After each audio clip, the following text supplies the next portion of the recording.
Chers amis, bonjour. Bardella, mais coupez-lui le micro.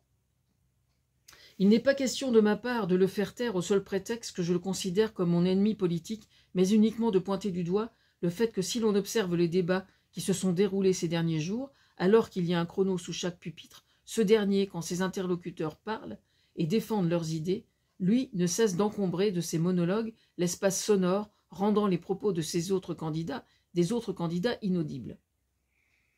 C'est très exactement selon ce processus qu'aux USA, Trump, maître à penser de toutes les extrêmes droites, je le rappelle, fonctionnait, et les débats à présent vont se dérouler de façon différente, c'est-à-dire que quand le micro ne tourne pas, le micro sera fermé. Nous avons vraiment hâte de voir Bardella commencer une phrase et se faire couper la chic quand il envisagera de couvrir l'espace sonore comme il l'a toujours fait depuis le début des 2 campagnes électorales, y compris celles européennes, où j'avais déjà dénoncé ce fait. Ce travers. Il faut évidemment qu'il en soit ainsi pour chaque candidat et l'objectif consiste à imposer à ces derniers de respecter le temps de parole de leurs adversaires sans pouvoir polluer le temps de parole des autres candidats. Ce qu'il pratique là est antidémocratique et trahit la véritable aversion de Jordan Bardella pour le dialogue en général et le débat démocratique plus spécialement. Ensuite, je reviens sur les dangers que risque de faire courir le Rassemblement national à la France dans l'hypothèse d'un vote majoritairement RN.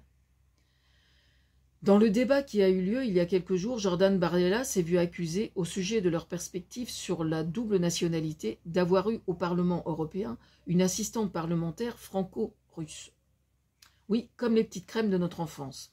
Décidément, hier, c'était Winnie l'ourson pour ma fille aînée, et ce matin, les petites crèmes franco-russes de notre enfance.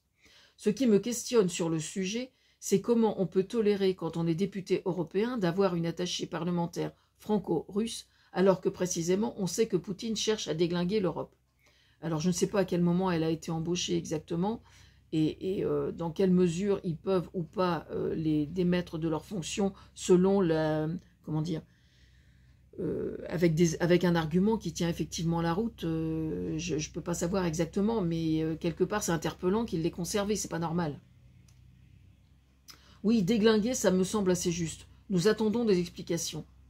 Je rappelle d'autre part que j'ai dénoncé il y a quelques jours ce problème de conflit de loyauté que subit inévitablement Marine Le Pen vis-à-vis de Vladimir Poutine. Oui, j'ai oublié un truc là. Même au sujet de l'assistante parlementaire franco-russe. Même dans l'hypothèse où il n'y ait rien de suspicieux par simple mesure de précaution, ne serait-ce que pour ne pas fournir cet argument dans le futur à ses adversaires, comment expliquer qu'il l'ait conservé? Je reviens sur le conflit de loyauté au sujet de Marine Le Pen. Je rappelle encore et encore que le conflit de loyauté existe aussi de façon inconsciente.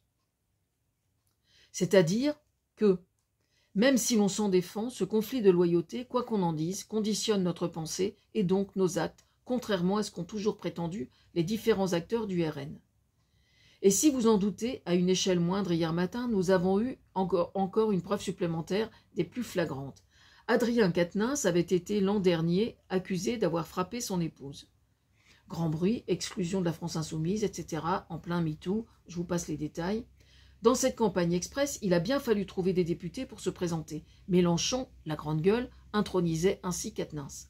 Gros bruit chez les féministes, à juste titre, et plus encore chez la France insoumise et tous les autres partis de gauche, à juste titre. François Ruffin et Clémentine Autain, entre autres, apparaissaient et apparaissent comme frondeurs, avec ceux qui, d'autre part, ont été non présentés sous l'étiquette « La France insoumise », décidée en bon dictateur par Mélenchon.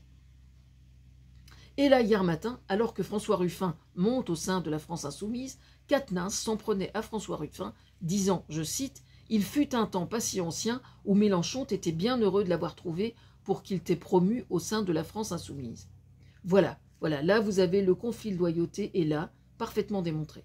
Mélenchon avait été le seul à présenter et cautionner Quatennens depuis son accusation contre tous les autres. Pour payer sa dette morale et satisfaire le conflit de loyauté, il a éprouvé le besoin de taper sur les dissidents de la France insoumise. Voilà la plus belle démonstration de ce qu'est le conflit de loyauté en politique. Perso, je trouve ça dommage. Et oui, quand il a décidé de renoncer à se présenter, il avait remonté dans mon estime. Je me suis dit, tiens, alors là, chapeau l'artiste, ses convictions et ses idées pèsent donc plus lourd que son ego. Franchement, j'étais admirative. Dommage, Eliane. eh bien Marine Le Pen, que ça plaise ou pas, sera toujours redevable à Poutine, bien qu'elle s'en défende. Voilà pourquoi, sur le plan européen et international, le péril est effectivement grand.